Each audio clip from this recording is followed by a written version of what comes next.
Hi, Larry K, ShadowAnyone.com. I'm going to talk to you today about what it means when a guy says that he's a sheepdog. Now, the idea here is that most of the population, most of the world can be divided into two categories. One category is the sheep, the people who are just decent, law-abiding citizens. They got their heads down, they eat, they move forward, they do their sheep thing. And they're not aware of the dangers that are out there, the dangers that are around them. They think that just being part of the herd is going to protect them from the bad things that go on. And this sheep population is probably 98 or 99% of the population. Absolutely nothing wrong with it. Live your lives, go to work, take care of your families, enjoy your life. But there is this second population in the world that are wolves, and this is a much smaller population, thank goodness, maybe 1 or 2% of the population. But these wolves are predators and they prey on the sheep. They come in, they look for the weak, they look for the elderly, they look for anybody they think they can take advantage of, to take something from, and they attack the sheep. So there's a very slim third category that some of us think of ourselves as sheepdogs, and you probably, if you're watching this, you probably are a sheepdog. The very small, maybe 1% of the population that protects the sheep from the wolves.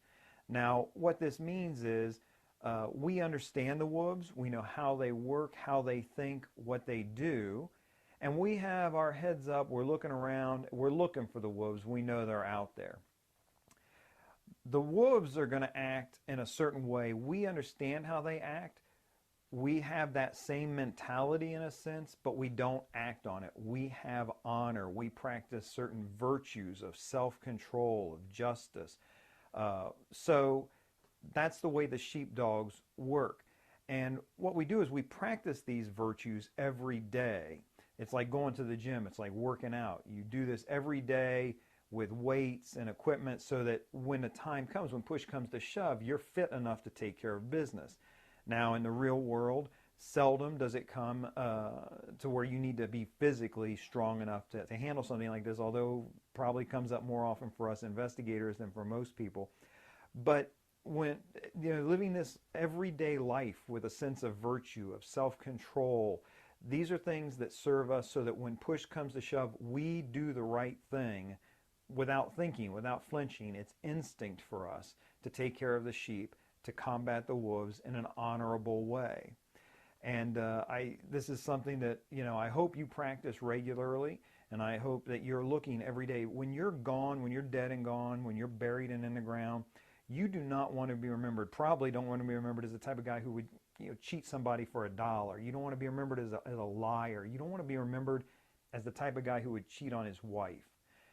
So what you're doing is every day you're practicing these virtues and you're doing the right thing, even when it's the hard thing, so that when push comes to shove, it makes you a better person. But when push comes to shove, as that better person, you can protect the sheep. You can be one of the sheepdogs.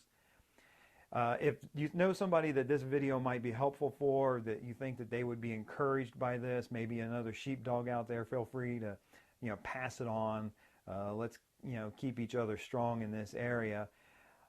Again, this is Larry K, ShadowAnyone.com. Remember, do the right thing, even if it's the hard thing.